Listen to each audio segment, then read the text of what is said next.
કોઈ પણ વર્તુળાકાર માર્ગે ગતિ કરતા પદાર્થ માટેનું કાર્ય શૂન્ય હોય. કેન્દ્રગામી બળ લાગતું હોય, પંખાની ગતિમાં પણ કેન્દ્રગામી બળ લાગતું હોવાને કારણે કેન્દ્રગામી બળ અને સ્થાનાંતર બંને લંબ રૂપે હોવાને લીધે કાર્ય કેવું થાય બાળકો? શૂન્ય. જય શ્રી કૃષ્ણ બાળકો, મજામાં? આપણે ચેપ્ટર નંબર 6 માં કાર્ય, ઉર્જા, પાવર ના પ્રાથમિક એવા 2 કે 3 પ્રશ્નો ભણ્યા હતા. આજે પણ આપણે પ્રાથમિક પ્રશ્નો જ ભણવાના છે. જોઈ લ્યો ક્વેશ્ચન. કાર્ય, અને એ પણ કાર્યનું એવું સૂત્ર કે જે બહુ અને ખૂબ જ ઉપયોગી હોય તેવું. અને એક સૂચના તમને ખાસ આપી દઉં કે આપણે જે 11th ની અંદર ખાસ થિયરીઓ ભણતા હોય તો જે થિયરીનો ઉપયોગ તમારા માટે લાઈફ ટાઈમ હોય છે, ભવિષ્યમાં પણ તમારે ઉપયોગી થાય તેવી થિયરીઓ હું સરળ ભાષામાં તમને બોર્ડ ઉપર લખી આપું છું. પણ જે થિયરીની રિક્વાયરમેન્ટ ઓછી છે અથવા તો જનરલ માહિતી પૂરતી જ વાત જેમાં આવે છે એ હું તમને લખી આપતો નથી, માત્ર સમજાવું છું કે જે ટેક્સ્ટબુકમાંથી તમે તમારી મેળે સમજી શકો એમ હો એવા પ્રકારની થિયરી, જેમાં કંઈક વૈવિધ્યપૂર્ણ છે, વિવિધતા છે, કંઈક અલગપણું છે, વધારાની બાબતો સમજવી પડે એમ છે, એ હું તમને લખી આપું છું. એક બીજું કે હવે વચ્ચે ગમે ત્યારે JEE નીટના ક્વેશ્ચન હું કરાવતો જઈશ. શું કામે? કારણ કે તમને એ વસ્તુ પ્રતિપાદિત થાય, સાબિત થાય અને મગજમાં ઉતરે કે આપણે જે થિયરી ભણીએ છીએ તેનો જ ઉપયોગ આપણે દાખલામાં, નીટમાં, MCQમાં, ગુજકેટમાં, JEEમાં બધામાં આપણે એ કન્સેપ્ટનો ઉપયોગ કરવાનો હોય છે. બરાબર? એટલે જે થિયરી ભણાવીશ પછી છેલ્લે તમને જે JEE કરાવવાના હોય એને બદલે હું વચ્ચે પણ તમને એ થિયરી ઉપરના ક્વેશ્ચન કરાવતો જઈશ, જેથી તમને થિયરી વધારે દ્રઢ બને અને લાંબા સમય સુધી તમને યાદ રહે. એટલે પૂરો વિડીયો હંમેશા જોવાનો પ્રયત્ન કરો. બરાબર? કંટાળ્યા વગર, આળસ કર્યા વગર હંમેશા પૂરો વિડીયો જુઓ. ઓકે, ચાલો. તો કાર્યની વ્યાખ્યા, ભાઈ કાર્યની સામાન્ય વ્યાખ્યા તમે આગળના ધોરણોમાં ભણી ચૂકેલા છો કે કાર્ય બરાબર બળ ગુણ્યા સ્થાનાંતર. કાર્ય બરાબર બળ ગુણ્યા સ્થાનાંતર. આ લખતા નહીં, સમજાવું છું, સમજી લ્યો પહેલા, પછી હું થોડું વ્યવસ્થિત તમને લખી આપીશ. તો કાર્ય બરાબર બળ ગુણ્યા સ્થાનાંતર થાય તો તમારી ઉંમર નાની હતી ત્યારે, એટલે કે આ ટોપિક તમારો 9મા 10મા ધોરણમાં આવેલો હોય ત્યારે તમને અમુક બાબતોની ખબર ના હોય, એટલે તમે એવું જ ભણતા હો કે બળની દિશામાં થતું સ્થાનાંતર. બરાબર? તો બળની દિશામાં જ સ્થાનાંતર થાય તેવું જરૂરી નથી, પણ કાર્ય થવા માટે અસરકારક બળ જરૂરી છે. કાર્ય થવા માટે અસરકારક બળ જરૂરી છે, ઇફેક્ટિવ ફોર્સ હોવું જોઈએ. તો અસરકારક બળ કેને કહેવાય એ આપણે સમજવું પડશે કે ભાઈ બળની દિશામાં સ્થાનાંતર થાય. અત્યારે આ મારી પાસે છે બોલ પેન, માર્કર, એને હું આમ ધક્કો મારીશ તો આ બળની દિશામાં એનું સ્થાનાંતર થયું. પણ હંમેશા દરેક પદાર્થનું થતું સ્થાનાંતર બળની દિશામાં જ હોય તેવું જરૂરી નથી બાળકો. રાઈટ? તો એવું ક્યાં બને? તો કે વીઆઈપી ની બેગ લઈને તમે જ્યારે જતા હો ત્યારે વીઆઈપી ની બેગમાં તમે બળ આમ લગાડતા હો, તમારી બાજુ બળ લગાડતા હો, ત્યારે તમારી એ બેગ વજનદાર છે એ તમારી બાજુ આવવાને બદલે સમક્ષિતિજ દિશામાં નીચે રાખવામાં આવેલા વ્હીલને કારણે એ નીચે ગતિ કરતી જાય. તો એ જ સ્થિતિ આ આકૃતિમાં છે, જોઈ શકો છો તમે કે અત્યારે તમે બળ આ બાજુ લગાડો છો, પણ આ બળના બે ઘટક પડશે, એની બે અસરકારકતા, ઘટક બોલવું એટલે એની બે દિશામાં અસરકારકતા, એક x દિશામાં અસરકારકતા, એક y દિશામાં અસરકારકતા. આ પદાર્થ y દિશામાં જતો નથી પણ x દિશામાં ગતિ કરે છે. આપેલા સમયમાં લગાડેલા બળને અનુરૂપ તે d જેટલું સ્થાનાંતર કરતો હોય તો આ d જેટલા સ્થાનાંતર માટે જવાબદાર બળ તમારું F cos θ છે, F sin θ નથી. બરાબર? તો F cos θ ને કારણે આ સ્થાનાંતર થયું. એનો અર્થ એમ થયો કે આપણે આપણી કાર્યની જે વ્યાખ્યા છે એમાં ફેરફાર કરવો પડે. એટલે કે આપણે કાર્ય બરાબર F ન લેવાય, F cos θ લેવાય અને ગુણાકારમાં d લેવાય. તો આ F cos θ ને શું કહેવામાં આવે તો કે બળનો સ્થાનાંતર ની દિશા નો ઘટક ગુણ્યા થતું સ્થાનાંતર. હવે જો આમ ન કરવું હોય તમારે તો આમ પણ તમે લખી શકો કે d cos θ બળને એમને રાખો તો આના બરાબર બળ ગુણ્યા આને શું કહેવામાં આવે સ્થાનાંતરનો બળની દિશાનો ઘટક. તો F cos θ ગુણ્યા d કરવાથી પણ કાર્ય મળે અને d cos θ ગુણ્યા F કરવાથી પણ કાર્ય મળે, પણ મૂળભૂત રીતે કાર્ય બરાબર F d cos θ લખાતું હોવાને કારણે W બરાબર, યાદ કરો આપણે અમસ્તો નહોતો ડોટ ગુણાકાર ભણ્યા ભાઈ, F ડોટ d લખાશે. F ડોટ d નો મતલબ જ એમ કે તમે હવે ભવિષ્યમાં એ પણ ધ્યાન રાખજો કે જ્યાં જ્યાં કોષ ઘટક એકલો આવતો હોય ત્યાં ત્યાં એ બંને ભૌતિક રાશિ ડોટ ગુણાકારમાં હોય અને સામેવાળા છે, સામેવાળા એટલે કે આ કાર્ય એ હંમેશા અદિશ હોય. એટલે કે અદિશ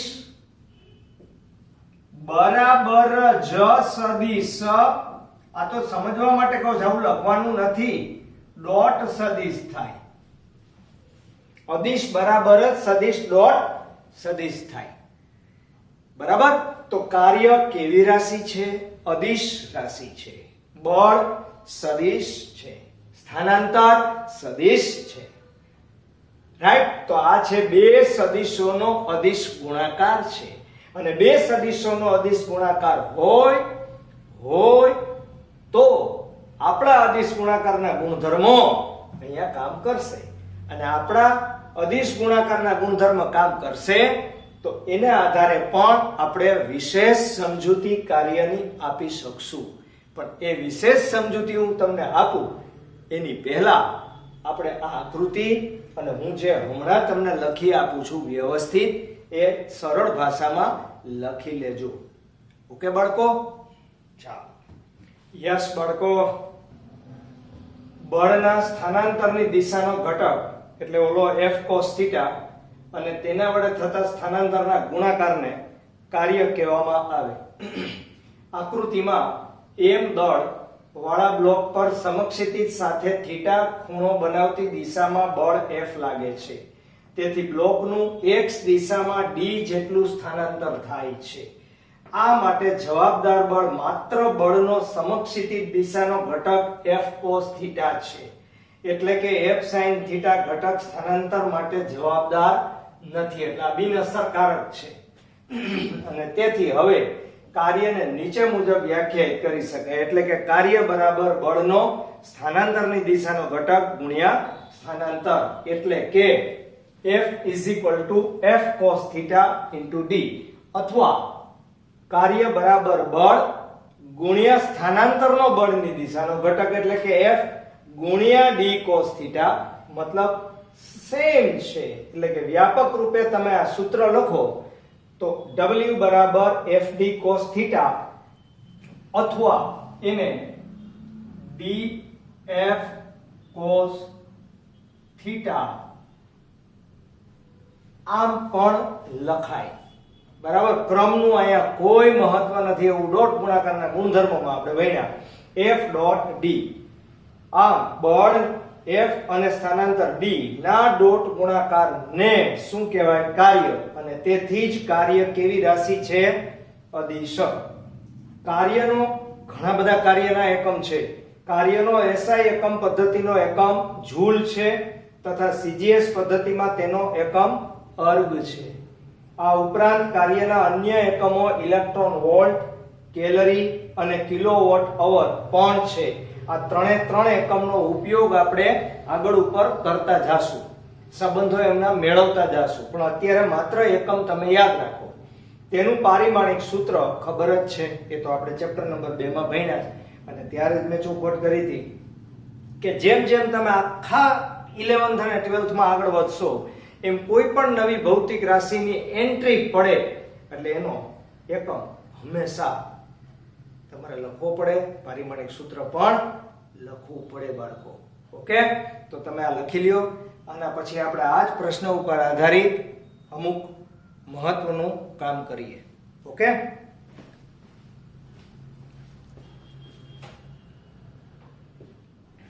યસ બાળકો, કાર્યનું મૂલ્ય ધન ક્યારે થાય, ઋણ ક્યારે થાય અને શૂન્ય ક્યારે થાય તે ઉદાહરણ આપીને સમજાવો. આ આકૃતિ તમારી સમજણ માટે રાખેલી છે, કારણ કે આપણા માટે ખૂણો હવે ખૂબ જ અગત્યનો બનવાનો છે. તો ઉદાહરણ તમને સમજાવી દઈશ પહેલા, પછી લખાવીશ. કાર્ય W બરાબર આપણું સૂત્ર, સામાન્ય સૂત્ર FD cos θ છે. અને જો એમ હોય તો હવે ધ્યાનથી બરાબર જુઓ કે ધન કાર્ય ક્યારે થાય. અત્યારે હું ધન કાર્યની ચિંતા કરી રહ્યો છું. તમારું બળ બહુ મોટું જ હોય કે નાનું હોય, સ્થાનાંતર બહુ મોટું હોય કે નાનું હોય, માત્ર બળ અને સ્થાનાંતરના મૂલ્યો જ કાર્ય માટે જવાબદાર નથી, પણ બળ અને સ્થાનાંતર વચ્ચેનો ખૂણો પણ આ કાર્ય માટે જવાબદાર છે. એવી બાબત આપણે સમજવાની છે. એટલે કે થીટાનું મૂલ્ય તમને બધાને ખબર છે કે થીટા બરાબર 0, થીટા બરાબર 90 અને થીટા બરાબર 180. આ ત્રણ મૂલ્યોમાં cos 0 ની કિંમત 1 છે, cos 90 ની કિંમત 0 છે અને cos 180 ની કિંમત -1 છે.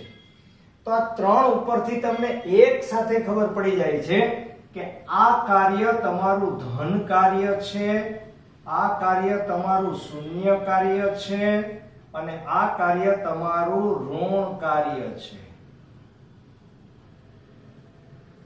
એક સાથે તમને ત્રણ વસ્તુ સમજાઈ જાય છે. પણ ક્યાં સુધી એની બોર્ડર, ક્યાં સુધી? તો કે એની બોર્ડર 0 is less than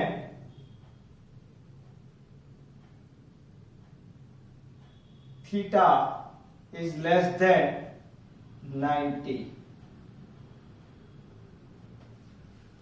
જ્યારે આવું બને કે થીટાનું મૂલ્ય 0 હોય અથવા થીટાનું મૂલ્ય 0 કરતા મોટું હોય, બરાબર, અને 90 કરતા એ પાછું કેવું હોય? નાનું હોય. એ ટૂંકમાં 0 અને 90 ની વચ્ચે થીટા હોય કે જેમાં થીટાની કિંમત 0 હોઈ શકે.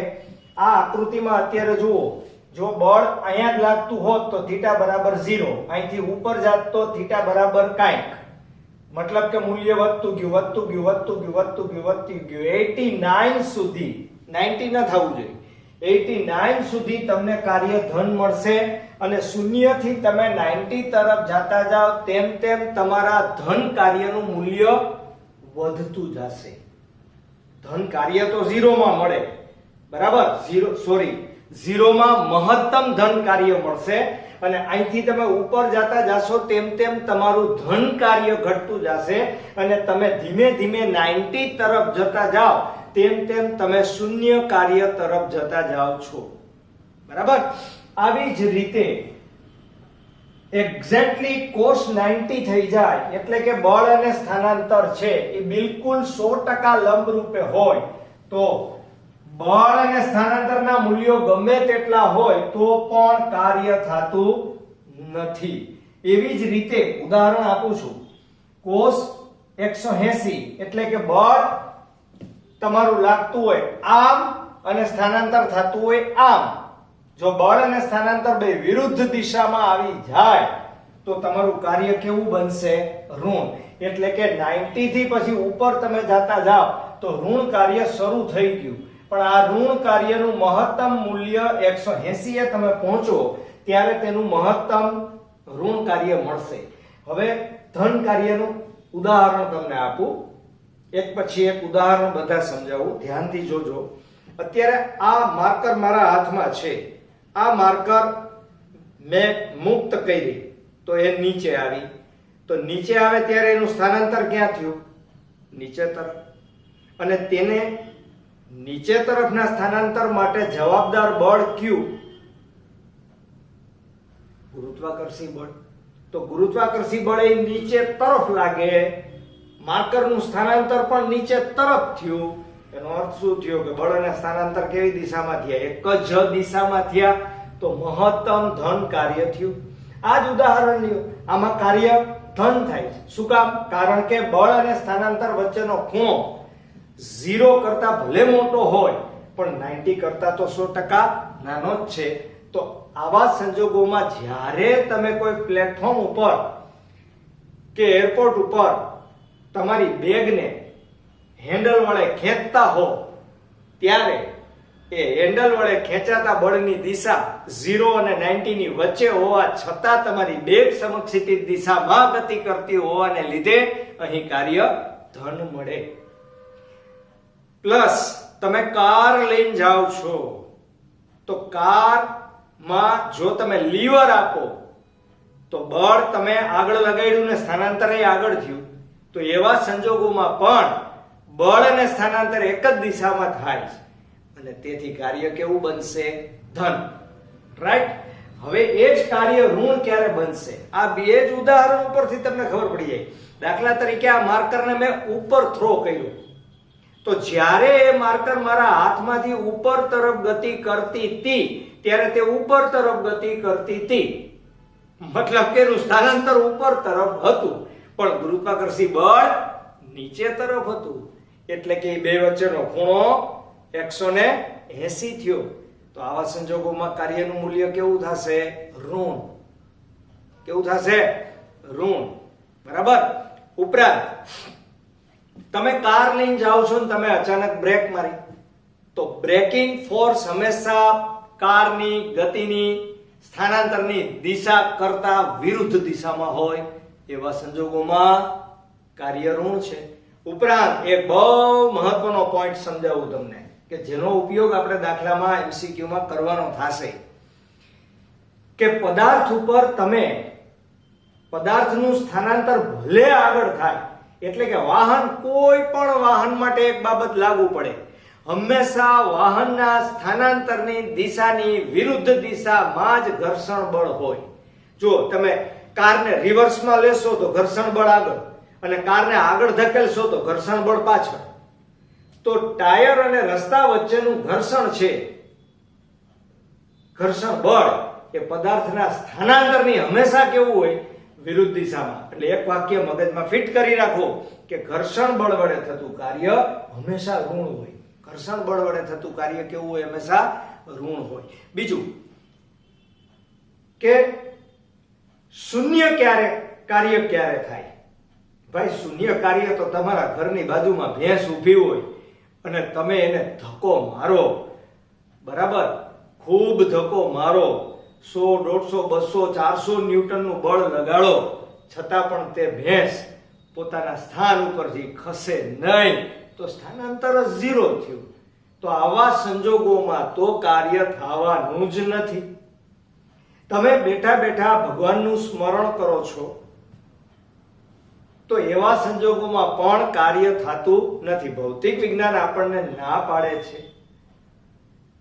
ઉપરાંત બહુ મહત્વનું તમને ઉદાહરણ આપું. દાખલા તરીકે અત્યારે આ વર્તુળ છે, આ વર્તુળના કેન્દ્ર ઉપર અહીંયા પૃથ્વી છે, અહીંયા ચંદ્ર છે. તમને બધાને ખબર છે કે ચંદ્ર પૃથ્વીના ગુરુત્વાકર્ષી ક્ષેત્રમાં રહીને વર્તુળાકાર માર્ગે ગતિ કરે અને આ બળ લાગે એ કેન્દ્ર તરફ લાગે એટલે કે કેન્દ્રગામી બળ હોય, પણ એના સ્થાનાંતરની દિશા હંમેશા તે બિંદુએ દોરેલા સ્પર્શકની દિશામાં હોય.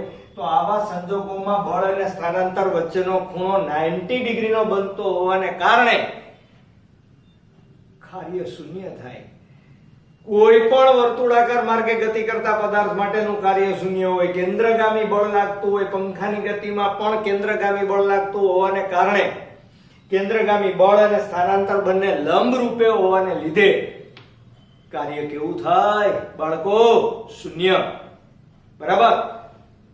સૂર્યની આસપાસ ફરતી પૃથ્વી એ સૂર્યના ગુરુત્વાકર્ષી ક્ષેત્રમાં રહીને ગતિ કરે છે, પણ એના ગુરુત્વાકર્ષી બળ વડે કોઈ પૃથ્વી ઉપર કાર્ય થતું નથી. શું કામે? કારણ કે બળ અને સ્થાનાંતર એકબીજાને લંબ રૂપે છે. તો જ્યારે બળ અને સ્થાનાંતર એકબીજાને લંબ રૂપે હોય ત્યારે કાર્ય થતું નથી. આપણે અદિશ ગુણાકારમાં પણ ભણ્યા, બરાબર, કે જ્યારે બે સદિશો એકબીજાને લંબ રૂપે હોય ત્યારે તેનો ડોટ ગુણાકાર હંમેશા શૂન્ય થાય. રાઈટ? એ જ બાબત અહીંયા લાગુ પડે. તો મેં તમને 3 વસ્તુને સમજાવી દીધી. એ સમજાવેલી વસ્તુને હું ભાઈ ઉદાહરણ છે ને એ ખૂબ આપી શકાય, પણ બધા ઉદાહરણો આપણે લખવાના નથી હોતા, પણ મગજમાં રાખવાના હોય. શું કામે? કારણ કે જ્યારે કોઈ કોમ્પિટિટિવ એક્ઝામની અંદર કોઈ ક્વેશ્ચન પૂછાય ત્યારે એ ક્વેશ્ચન તમે જોયા હશે કે ઘણીવાર આખી ઘટનાનું વર્ણન કરેલું હોય, તો આખી ઘટના છે એને તમારા મગજમાં ઉતારવી પડે કે આ ઘટના ખરેખર છે શેની, અને આની અંદર બળ અને સ્થાનાંતર સમાન દિશામાં છે, તેમની વચ્ચેનો કોઈ ખૂણો છે 90 છે, 90 કરતા મોટો છે. જ્યારે પણ ઋણ કાર્યની શરૂઆત થાય ત્યારે ધ્યાન રાખો બરાબર કે થીટાનું મૂલ્ય છે એ less than or equal to 180 હોય અને 90 છે, બરાબર, 90 is less than theta. એટલે થીટા છે એ કયા ચરણમાં હોય? થીટા તમારો જ્યારે આ ચરણમાં આવે ત્યારે હંમેશા કાર્ય કેવું થાય? ઋણ. એટલે અહીંથી તમે લેતા જાવ તો આ બધાય ખૂણા જે બનતા જશે બધાયમાં કાર્ય મહત્તમ ઋણ કાર્ય તમને અહીંયા મળે. Okay, clear? તો હવે લખી દઉં છું બાળકો. યસ બાળકો, કાર્ય W બરાબર FD cos θ માં જો 0 અને 90 ની વચ્ચે થીટા હોય અથવા ઇક્વલ ટુ 0 હોય તે સંજોગોમાં કાર્ય કેવું મળે તમને? ધન. મુક્ત પતન પામતા પદાર્થ માટે ગુરુત્વાકર્ષી બળ mg અને સ્થાનાંતર d એક જ દિશામાં હોવાથી કાર્ય કેવું થશે? ધન. એરપોર્ટ પર રહેલી બેગના હેન્ડલને સમક્ષિતિજ સાથે થીટા ખૂણે બળ લગાડતા બેગ સમક્ષિતિજ દિશામાં સ્થાનાંતર કરે છે, તેથી અહીં પણ કાર્ય કેવું મળશે? ધન. આ સ્થિતિ ઋણ કાર્ય. જો W બરાબર FD cos θ માં થીટાનું મૂલ્ય 90 અને 180 ની વચ્ચે હોય અથવા ઇક્વલ ટુ 180 હોય ત્યારે કાર્ય ઋણ મળશે, અને theta is equal to 180 degree exact થાય તો તમને એ કાર્ય મહત્તમ ઋણ મળશે. બરાબર. ઉદાહરણ: પૃથ્વીની સપાટીની સાપેક્ષે ઉર્ધ્વ દિશામાં ગતિ કરતા પદાર્થ પર લાગતું ગુરુત્વાકર્ષી બળ mg અધો દિશામાં છે, એટલે કે theta is equal to 180 degree. તો આ સંજોગોમાં કાર્ય કેવું મળશે બાળકો? ઋણ. રોડ પર ગતિ કરતા વાહનના ટાયર અને રોડ વચ્ચે લાગતું ઘર્ષણ બળ ગતિની વિરુદ્ધ દિશામાં છે બાળકો, તેથી ઘર્ષણ બળ વડે થતું કાર્ય હંમેશા ઋણ હોય. શૂન્ય કાર્ય. કાર્ય W બરાબર FD cos θ માં થીટા ઇક્વલ ટુ 90 હોય અથવા બળ લગાડવા છતાં સ્થાનાંતર થતું જ ન હોય ત્યારે કાર્ય કેવું થાય? શૂન્ય થાય. દાખલા તરીકે, ઉદાહરણ તરીકે, તમારા ઘરની નજીકમાં એક ભેંસ ઊભી છે અને તેના પર તમે 500 ન્યૂટન 500 ન્યૂટનનું બળ લગાડ્યું, છતાં તે ખસતી નથી, તો કાર્ય શૂન્ય થાય. એટલે પદાર્થ ઉપર ગમે તેટલું બળ લગાડવા છતાં પદાર્થ સ્થાનાંતર ન કરે તો કાર્ય ના થાય. એટલે ખાલી બળ લગાડવાથી કાર્ય થતું નથી બાળકો. બળ યોગ્ય દિશામાં લગાડવું જોઈએ અને સ્થાનાંતર પણ થવું જોઈએ, તો જ કાર્ય થાય. નિયમિત વર્તુળમય ગતિમાં કેન્દ્રગામી બળ વડે થયેલું કાર્ય હંમેશા કેવું હોય? શૂન્ય હોય. દાખલા તરીકે સૂર્યના ગુરુત્વાકર્ષી ક્ષેત્રમાં પૃથ્વી સૂર્યની ફરતે ભ્રમણ કરે છે ત્યારે કેન્દ્રગામી બળ અને પૃથ્વીનું સ્થાનાંતર કે જે સ્પર્શકની દિશામાં હોય એ પરસ્પર લંબ હોવાથી અહીં કોઈ કાર્ય થતું નથી. પછી પંખા માટે હોય, સાયકલના વ્હીલ માટે હોય, પૃથ્વીની સૂર્યની આજુબાજુની વર્તુળાકાર ગતિ માટે હોય, કે પૃથ્વીની આજુબાજુની ચંદ્રની વર્તુળાકાર ગતિ માટે હોય, કે અન્ય કોઈ પણ ગ્રહની સૂર્યની આજુબાજુની વર્તુળાકાર માર્ગની ગતિ હોય, કે પૃથ્વીની પોતાની ધરીની આજુબાજુની વર્તુળાકાર માર્ગની ગતિ હોય, કશો ફેર નથી પડતો. દરેકમાં કેન્દ્રગામી બળ લાગે, કેન્દ્રગામી બળ વડે થયેલું કાર્ય શૂન્ય હોય. ઓકે બાળકો, તો લખી લ્યો ફટાફટ. ચાલો,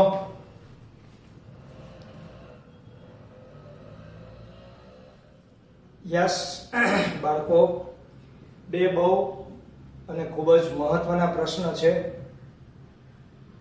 બરાબર, હું લખતો પણ જાઉં છું અને સમજાવતો પણ જાઉં છું, કારણ કે બહુ નાના પ્રશ્નો છે અને સૂત્રાત્મક છે. તો ગતિ ઉર્જા કેને કહેવાય? આમ તો ઉર્જાના અનેક પ્રકાર છે. યાંત્રિક ઉર્જા, કુલ ઉર્જા, ગતિ ઉર્જા, સ્થિતિ ઉર્જા, રાસાયણિક ઉર્જા, આંતરિક ઉર્જા, આવા ઘણા બધા પ્રકારની ઉર્જા છે. એમાંથી એક પછી એક ઉર્જા આપણે ભણતી જવાની છે, જરૂર પડે એમ. એક જ ચેપ્ટરમાં બધી ઉર્જા આપણે ભણવાની નથી, પણ સૂત્રાત્મક રીતે ગતિ ઉર્જાનું મહત્વ ઘણું બધું છે. ગતિ ઉર્જા કેને કહેવાય? તો કે જ્યારે કોઈ પણ પદાર્થ ગતિમાં હોય ત્યારે તેની કાર્ય કરવાની ક્ષમતાને ગતિ ઉર્જા કહેવામાં આવે.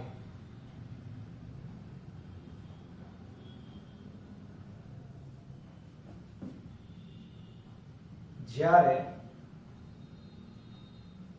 કોઈ પદાર્થ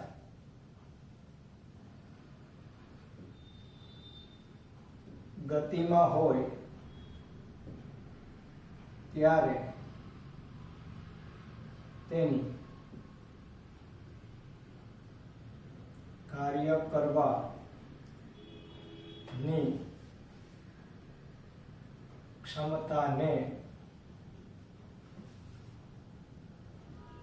ગતિ ઉર્જા કહેવાય. હવે આપણે એની ગાણિતિક સૂત્ર એટલે ગાણિતિક વ્યાખ્યા એમ પણ તમે કહી શકો. એટલે કે કોઈ પદાર્થના દળ અને વેગના વર્ગના અડધા મૂલ્યને શું કહેવામાં આવે? ગતિ ઉર્જા કહેવાય. બરાબર, તો શું થશે ભાઈ?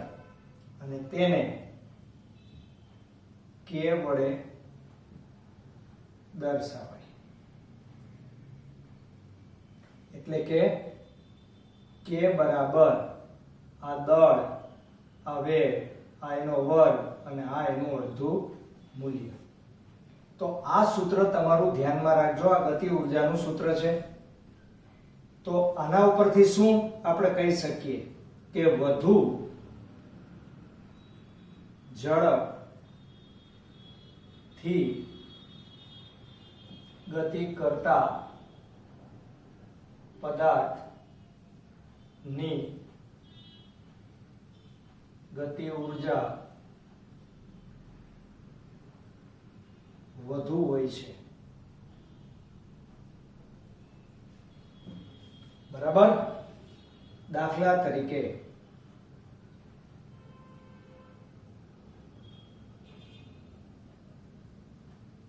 પવન ચક્કી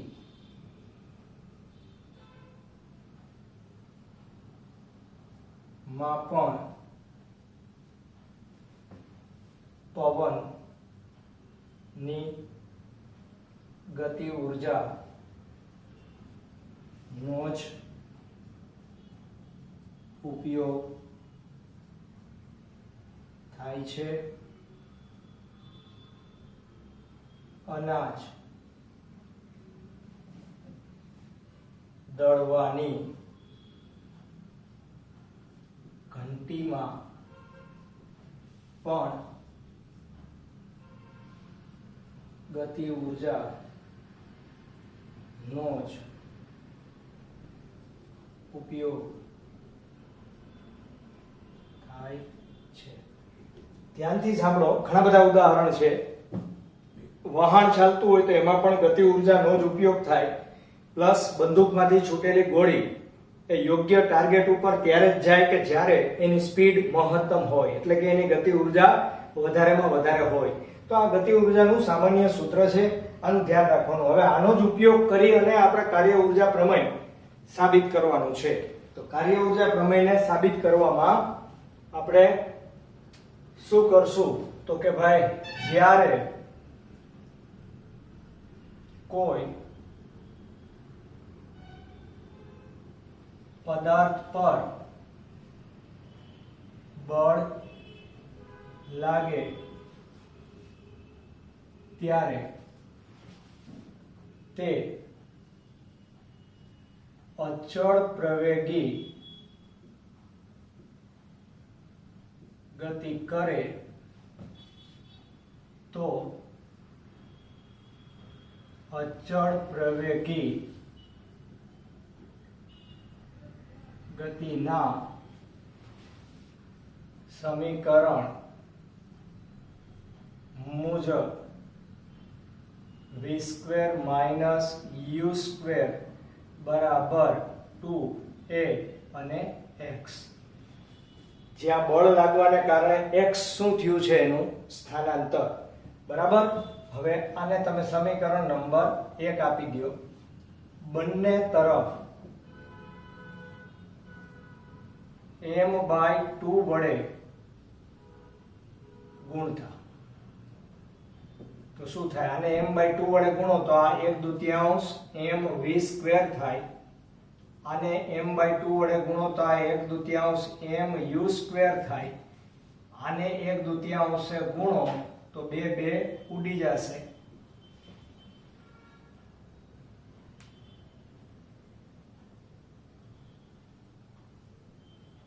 બરાબર.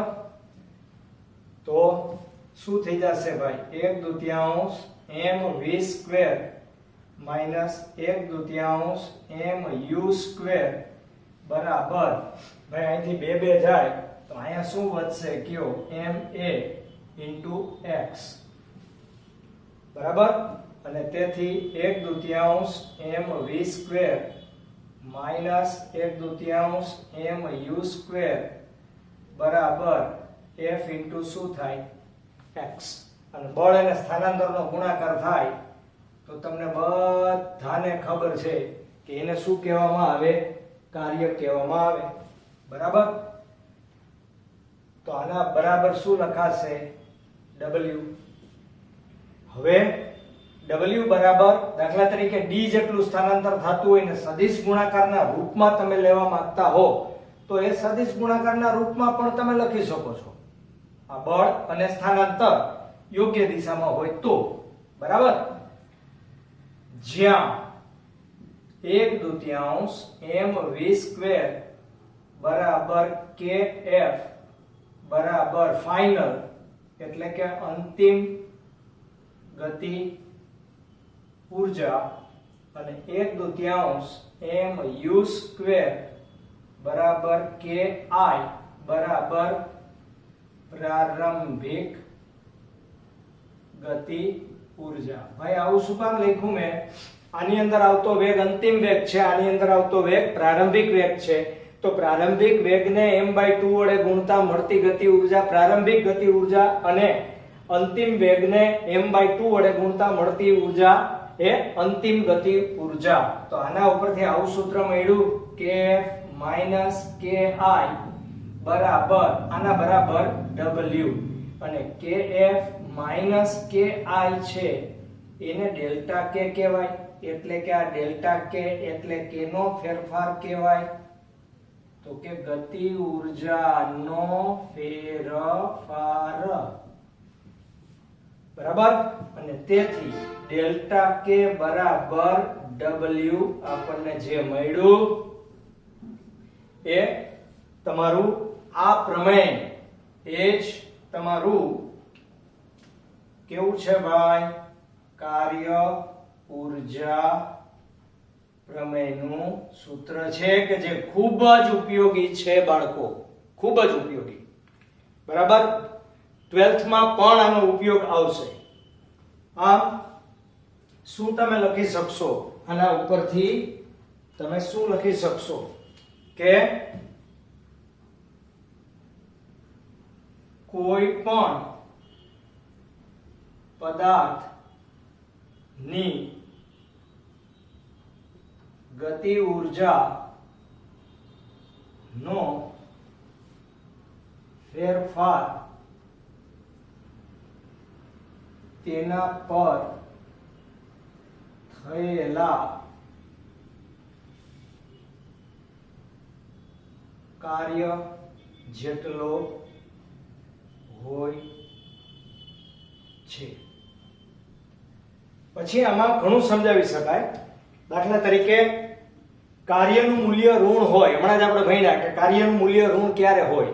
જો કાર્યનું મૂલ્ય ઋણ હોય એટલે કે બળ અને સ્થાનાંતર વચ્ચેનો ખૂણો 90 કરતા મોટો હોય અને 180 સુધીનો હોય તો ગતિ ઉર્જા તમારી ઋણ થાય. એનો મતલબ ગતિ ઉર્જા ઘટે. જો કાર્ય ધન થાય તો ગતિ ઉર્જા વધે. કાર્ય ધન થાય તો શું થાય? ગતિ ઉર્જા વધે. ઓકે બાળકો. તો આ જે નાના નાના પ્રશ્નો છે એનું તમે ધ્યાન રાખો, પાયાનું ધ્યાન રાખો તો ચણતર થવાનું જ છે. ઓકે બાળકો, ક્લિયર? તો હવે તમે આ લખી લ્યો અને આના પછીનું જે લેક્ચર આવશે એમાં આપણે આના જેવા અંદરના ઉદાહરણના બહારના જે પ્રશ્ન છે દાખલા એ આપણે આના પછીના લેક્ચરમાં ગણવાના છે. રાઈટ? પણ આ તમે તૈયાર કરી લ્યો પછી તમને પ્રોબ્લેમ ઓછો થશે. ઓલરાઈટ? ચાલો, જય શ્રી કૃષ્ણ.